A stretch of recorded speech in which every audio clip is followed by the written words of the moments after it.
हर हर महादेव। श्री शिवाय नमस्तुभ्यम। आप सब भी कमेंट में हर हर महादेव अवश्य लिखेगा।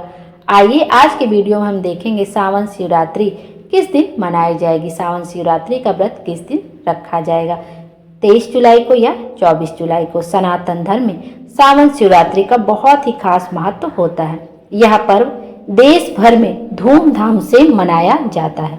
इस दिन देवों के देव महादेव और मां पार्वती की विशेष रूप से पूजा अर्चना की जाती है। पूजा के समय भगवान शिव का जलाभिषेक और रुद्राभिषेक किया जाता है। दूध, दही, जल, घी, शहद और गंगा जल से देवों के देव महादेव को अभिषेक किया जाता है। मां पार्वती की विधि विधान से पूजा की जाती है। मन चाहे मुराद पाने के लिए सावन शिवरात्रि का व्रत भी रखा जाता है। आइए देखते हैं सावन शिवरात्रि का व्रत किस दिन रखा जाएगा। सावन शिवरात्रि पर इस बार कौन कौन से शुभ मुहूर्त बन रहे हैं, पूजा का शुभ मुहूर्त कब से कब तक है और कौन से शुभ योग बन रहे हैं, हमें सावन शिवरात्रि के पूजन कब और कैसे करना चाहिए।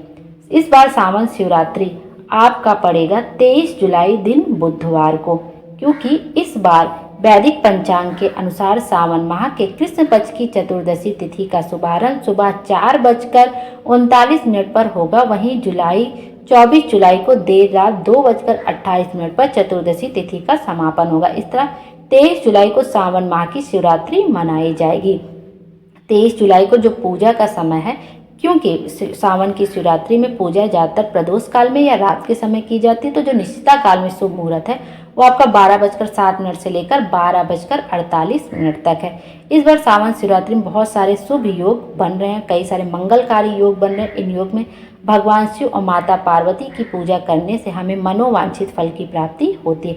इस शुभ अवसर पर भद्रावास योग का दोपहर 2:31 तक भद्रावास योग लग रहा है और वहीं हर्षण योग का निर्माण दोपहर 12:35 से हो रहा है। इन योग में भगवान शिव की पूजा करने से साधक को दोगुना फल मिलता है। सावन शिवरात्रि की पूजा पूरे 4 पहर की जाती है। आप सुबह से लेकर रात तक पूजन कर सकते हैं हर पहर की, लेकिन ज़्यादातर लोग पूजा प्रदोष काल में करते हैं। प्रदोष काल का समय वो होता है जब सूरज अस्त होने के 45 मिनट पहले से लेकर जब सूरज अस्त हो जाता है उसके 45 मिनट बाद तक का समय प्रदोष काल कहलाता है। इस समय जो आपका पूजा का शुभ मुहूर्त है वो ब्रह्म मुहूर्त में है, सुबह 4:15 से लेकर 4:26 तक और 56 तक और फिर विजय मुहूर्त है दोपहर 2:44 से लेकर 3:39 तक। फिर गोधूली मुहूर्त है शाम को 7:17 से लेकर 7:38 तक। फिर निश्चिता मुहूर्त है रात्रि में 12:07 से लेकर 12:48 तक। तो ये सब शुभ मुहूर्त है और बहुत सारे शुभ योग भी हैं। इन शुभ योगों में पूजा करने से हमें मनोवांछित फल की प्राप्ति होती है। और ये भी जान लेते हैं कि पंडित जी ने जो सावन शिवरात्रि पे अभिषेक कराते हैं उसका जो समय बताया है वो 7 बजे से लेकर 8 बजे तक बताया हुआ है। और इस बार 7 बजे से 8 बजे तक लेकर सावन शिवरात्रि का अभिषेक पंडित जी के द्वारा कराया जाएगा। भोले बाबा हम सब की मनोकामना पूर्ण करें और हमारे जीवन को खुशियों से भर दें। Thank you.